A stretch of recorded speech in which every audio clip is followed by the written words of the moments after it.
Hi, ഞാൻ വന്നിരിക്കുന്നത് വെള്ളയപ്പത്തിൻ്റെ recipe ആയിട്ടാണ്. വെള്ളയപ്പം എന്നോ പാലപ്പം എന്നൊക്കെ പറയാം. ചിലരെങ്കിലും പറയാറുണ്ട് അവർ എത്ര റെസിപ്പി ട്രൈ ചെയ്ത് നോക്കിയിട്ടും സോഫ്റ്റ് ആയിട്ടുള്ള പാലപ്പം ഉണ്ടാക്കിയെടുക്കാൻ പറ്റുന്നില്ല എന്ന്. അപ്പോൾ അവർക്കൊക്കെ വേണ്ടിയിട്ടാണ് ഈ റെസിപ്പി. ഹോട്ടലിൽ നിന്നൊക്കെ വാങ്ങുന്ന പോലത്തെ നല്ല സോഫ്റ്റും ടേസ്റ്റി ആയിട്ടുള്ള പാലപ്പം നമുക്കും വീട്ടിൽ തയ്യാറാക്കി എടുക്കാൻ പറ്റും. ഇങ്ങനെ ഒന്ന് തയ്യാറാക്കി നോക്കിയാൽ മാത്രം മതി. അപ്പോൾ നമുക്ക് റെസിപ്പി എങ്ങനെയാണെന്ന് നോക്കാം. ഇത് തയ്യാറാക്കാൻ വേണ്ടിയിട്ട് ഞാനിവിടെ 1/4 കപ്പ് ഇഡലി റൈസാണ് എടുത്തിരിക്കുന്നത്. സാധാരണ പച്ചരി എടുത്താലും കുഴപ്പമൊന്നുമില്ല. ഞാൻ ഇഡലി റൈസും വെച്ചിട്ട് അല്ലെങ്കിൽ പച്ചരി വെച്ചിട്ടും തയ്യാറാക്കാറുണ്ട്. ഇപ്പം എൻ്റെ കയ്യിൽ ഇഡലി റൈസാണുള്ളത്, അതുകൊണ്ട് ഇതെടുത്തതേ ഉള്ളൂ. ഇനി ഇത് നന്നായിട്ട് 3-4 പ്രാവശ്യം വെള്ളം ഒഴിച്ചിട്ട് കഴുകിയെടുക്കാം. ഇപ്പം അരി കഴുകി എടുത്തിട്ടുണ്ട്. ഇതിലോട്ട് 1/4 ടീസ്പൂൺ ഉലുവ ചേർത്ത് കൊടുക്കാം. ഇനി ഇതിലോട്ട് വെള്ളം ഒഴിച്ചു കൊടുക്കണം. നല്ല വെള്ളം വേണം ഒഴിച്ചു കൊടുക്കാൻ വേണ്ടിയിട്ട്. നമ്മൾ ഈ വെള്ളം ഒഴിച്ചിട്ടാണ് അരി അരച്ചെടുക്കുന്നത്. ഇനി ഇത് 4 മണിക്കൂർ കുതിർന്ന് വരാൻ വേണ്ടിയിട്ട് വയ്ക്കാം. 4 മണിക്കൂർ കഴിഞ്ഞിട്ടുണ്ട്. അരി നന്നായിട്ട് കുതിർന്ന് വന്നിട്ടുണ്ട്. ഇനി ഇതിൽ നിന്ന് പകുതി അരി എടുത്ത് ഞാൻ നന്നായിട്ട് അരച്ചെടുക്കാൻ പോവുകയാണ്. വേറെ വെള്ളമൊന്നും ചേർക്കുന്നില്ല. ഈ വെള്ളം ഒഴിച്ചിട്ട് തന്നെ അരച്ചെടുക്കാൻ പോവുകയാണ്. അരച്ചെടുക്കുമ്പോൾ വെള്ളം കൂടിപ്പോകാതിരിക്കാനും ശ്രദ്ധിക്കണം. പകുതി അരി നന്നായിട്ട് അരച്ചെടുത്തിട്ടുണ്ട്. കട്ടിക്കാണ് അരച്ചെടുത്തിരിക്കുന്നത്. നമ്മുടെ ദോശമാവിനേക്കാളും കുറച്ചും കൂടെ ലൂസായിരിക്കും. ഇതിൽ നിന്ന് 3 ടേബിൾ സ്പൂൺ മാവ് ഒരു പാത്രത്തിലോട്ട് ഒഴിച്ചു കൊടുക്കാം. ഇനി 1 ടേബിൾ സ്പൂൺ മാവിന് 3 ടേബിൾ സ്പൂൺ വെള്ളം എന്ന കണക്കിന് ഒഴിച്ചു കൊടുക്കുക. വെള്ളം കുറഞ്ഞു പോകരുത്, കൂടിപ്പോയാലും കുഴപ്പമില്ല. ഇത് നമ്മൾ കപ്പി കാച്ചി എടുക്കാൻ വേണ്ടിയിട്ടാണ്. നന്നായിട്ട് കലക്കിയെടുക്കുക. ഇനി ഇത് മീഡിയം തീയിൽ വെച്ചിട്ട് നന്നായിട്ട് കുറുക്കിയെടുക്കണം.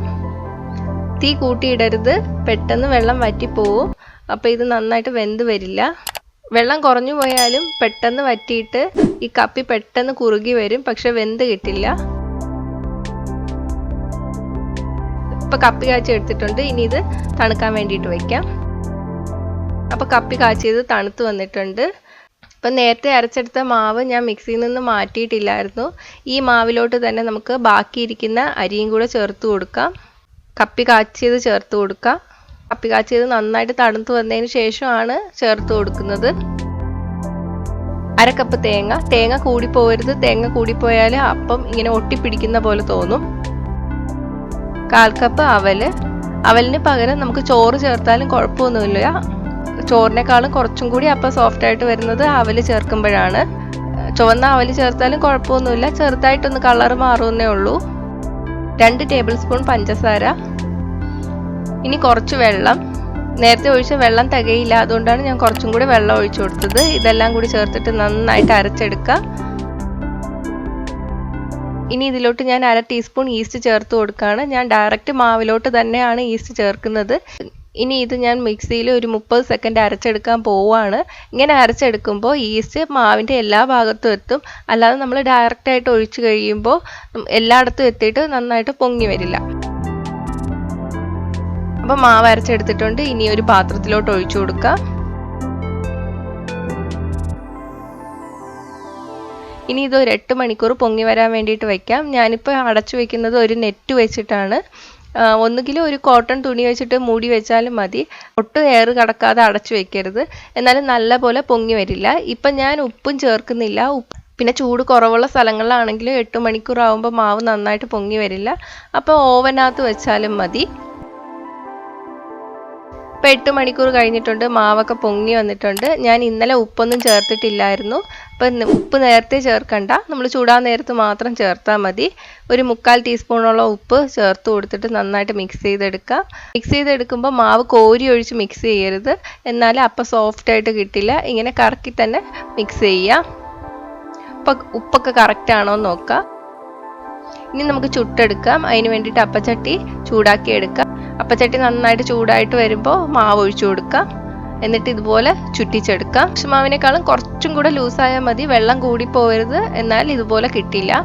ഇനി അടച്ചു വെച്ചിട്ട് ഒരു 30 സെക്കൻഡ് ഒക്കെ കഴിയുമ്പോൾ ഇത് വെന്ത് വരും. അപ്പം ഇത് മാറ്റാം. ഇതുപോലെ അടുത്തത് ഒഴിച്ചു കൊടുക്കാം. ഇപ്പം നോൺ സ്റ്റിക്ക് പാൻ ആയതുകൊണ്ട് നമുക്ക് എണ്ണയൊന്നും തേച്ച് കൊടുക്കണ്ട. അപ്പം വേവിക്കുമ്പോൾ മീഡിയം തീയിലിട്ടിട്ട് വേണം വേവിച്ചെടുക്കാൻ. അപ്പം ഇതുപോലെ തന്നെ എല്ലാം ചുട്ടെടുക്കുക. അപ്പം നല്ല സോഫ്റ്റും നല്ല ടേസ്റ്റി ആയിട്ടുള്ള കടയിൽ നിന്നൊക്കെ വാങ്ങുന്ന പോലത്തെ തന്നെ അപ്പം നമുക്ക് വീട്ടിലുണ്ടാക്കിയെടുക്കാം. ബാക്കി വരുന്ന മാവ് എയർ ടൈറ്റ് ആയിട്ടുള്ള പ്ലാസ്റ്റിക് പാത്രത്തിനകത്ത് ഒഴിച്ചു വെച്ചിരുന്നാൽ അത് പുളിപ്പൊന്നും കൂടില്ല. ഞാൻ സാധാരണ അരയ്ക്കുമ്പോൾ 2-3 ദിവസത്തേക്ക് അരച്ചിട്ട് ഒരു പ്ലാസ്റ്റിക് ടിന്നിനകത്താണ് വെച്ചിരിക്കുന്നത്. അപ്പോൾ പുളിപ്പൊന്നും കൂടില്ല. പിന്നെ എടുത്ത് ചുടുമ്പോഴും ഇതുപോലെ തന്നെ നല്ല സോഫ്റ്റ് ആയിട്ടുള്ള അപ്പം ഉണ്ടാക്കിയെടുക്കാൻ പറ്റും. അപ്പോൾ ഇതുപോലെ അപ്പം ഉണ്ടാക്കി നോക്കുക. നിങ്ങളുടെ അഭിപ്രായങ്ങളും സംശയങ്ങളും താഴെ കമൻറ്റ് ചെയ്യുക. ഇപ്പോൾ ഈസ്റ്റ് ചേർത്തിട്ടാണ് നമ്മൾ അപ്പം ഉണ്ടാക്കിയത്. ഈസ്റ്റ് ചേർക്കാതെയും അപ്പം ഉണ്ടാക്കാം, തേങ്ങ അരയ്ക്കാതെയൊക്കെ. അപ്പോൾ അതിൻ്റെയൊക്കെ റെസിപ്പി വേണമെങ്കിലും താഴെ കമൻറ്റ് ചെയ്യുക. അപ്പോൾ ഈ റെസിപ്പി ഇഷ്ടമായെങ്കിൽ ലൈക്കും ഷെയറും ചെയ്യുക. ഇഷ്ടപ്പെട്ടില്ലെങ്കിൽ ഡിസ്ലൈക്ക് ചെയ്യുക. കൂടുതൽ റെസിപ്പികൾക്കായിട്ട് ചാനൽ ഇതുവരെ സബ്സ്ക്രൈബ് ചെയ്യാത്തവർ സബ്സ്ക്രൈബ് ചെയ്യാൻ മറക്കല്ലേ. കൂടെ അടുത്തുള്ള ബെൽ ബട്ടൺ ക്ലിക്ക് ചെയ്തതിന് ശേഷം ഓൾ നോട്ടിഫിക്കേഷൻ സെലക്ട് ചെയ്യുക. അപ്പം ഞാൻ അപ്ലോഡ് ചെയ്ത ഉടൻ തന്നെ എല്ലാ റെസിപ്പീസിൻ്റെ നോട്ടിഫിക്കേഷൻ നിങ്ങൾക്ക് ലഭിക്കും. അപ്പോൾ അടുത്ത റെസിപ്പി ആയിട്ട് കാണാം. ബൈ.